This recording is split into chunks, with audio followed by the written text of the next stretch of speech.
அப்ப இங்கே நம்ம சத்சங்கத்துக்கு வந்திருக்கக்கூடிய ஒரு மூத்த சகோதரர் அவருடைய உடல் சார்ந்து ஒரு விஷயத்த சொல்றாரு. குருஜி, மருத்துவர்கள் இவ்வாறு சொல்லுகிறார்கள் என் உடல் சார்ந்து, ஆனா எனக்கு அது அப்படி தெரியல, நான் நல்லா இருக்கேன். இது சொல்றதோட அவர் நிறுத்திக்கிறான். அவர் நிறுத்திக்கிறாருன்னா this is called positive attitude. இப்ப இது கொஞ்சம் மாத்தி யோசிச்சு பார்க்கலாம். இது கூட இன்னொரு சென்டென்ஸ் அவர் சேர்த்துறாரு. குருஜி, டாக்டர் எனக்கு இந்த மாதிரி இஷ்யூ இருக்கு அப்படின்னு சொல்றாங்க, எனக்கு அப்படி தெரியல, நான் நல்லா தான் இருக்கேன், ஆனா அவங்க சொல்றது உண்மைதானா அப்படின்னு நான் வெரிஃபை பண்றதுக்கு நான் என்ன பண்ணணும்? இந்த கேள்வி ஆட் பண்றப்ப நம்ம ஒன்று புதுசாக கத்துக்கிறதுக்கும் நம்மள ஒரு டெஸ்ட் பண்றதுக்கு ஒரு சான்ஸ் வந்துருதுங்களா? அப்போ ஒரு சான்ஸ் வர்றப்ப அந்த டெஸ்ட்டை ஒரு நீங்க யாருக்கிட்ட கேட்பீங்க? எல்லாத்தையும் கேட்க மாட்டீங்க. யார் இந்த ஆரோக்கியத்துல அந்த பிரச்சனைகளை உங்களுக்கு தீர்வு கொடுக்குறாரு அவரு பார்த்து கேட்க போறீங்க. அவர் ஒன்று சொல்றாரு, அப்படிங்களா அண்ணா, நீங்க ஒன்றும் இல்லை, இந்த மாதிரி செஞ்சு பாருங்க. இந்த வீடியோ பார்க்குறவங்களுக்கு இந்த பிரச்சனைகளை, தனிப்பட்ட பிரச்சனைகளை சொல்ல வேண்டாம் என்பதற்காக சொல்றேன். அது எந்த பிரச்சனைங்கிறது வேண்டாம்.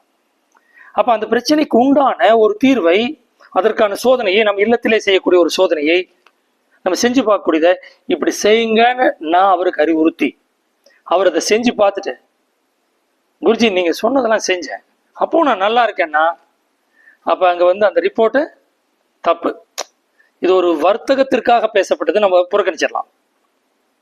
ஒருவேளை இந்த சோதனையை செய்து, ஆமாங்க நார்மலா இருக்கப்ப நல்லா இருக்கு, ஆனா நீங்க சொன்ன அந்த மாதிரி கண்டிஷன்ஸ் போடுறப்ப கொஞ்சம் உடம்பு தடுமாறுது அப்படின்னு ஒரு சூழ்நிலை வந்ததுன்னா, அடுத்த வாரம் நீங்க என்ன பண்ணுவீங்க? அதை சரி பண்றதுக்கு எப்படின்னு கேட்டுக்கலாம். அதனால எந்த ஒரு விஷயத்தையும் நம்ம அப்படியே விட்டுறக்கூடாது, புறக்கணிச்சிடக்கூடாது.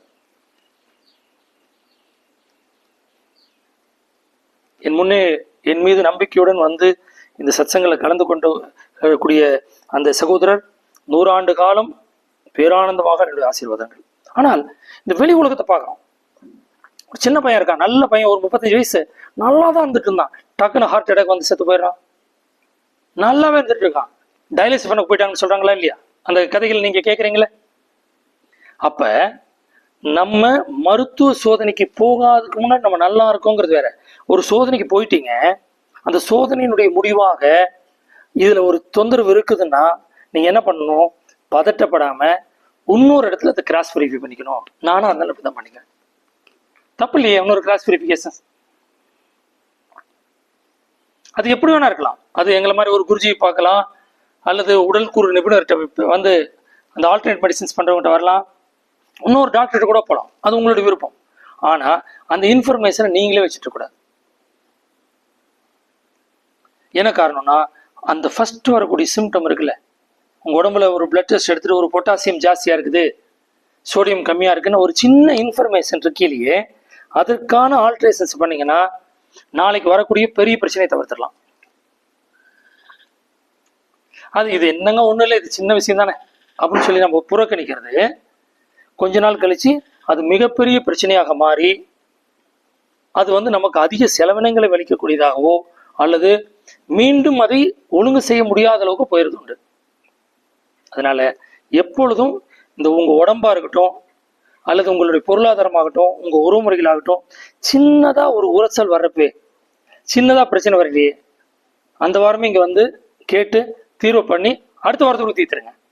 நன்றி.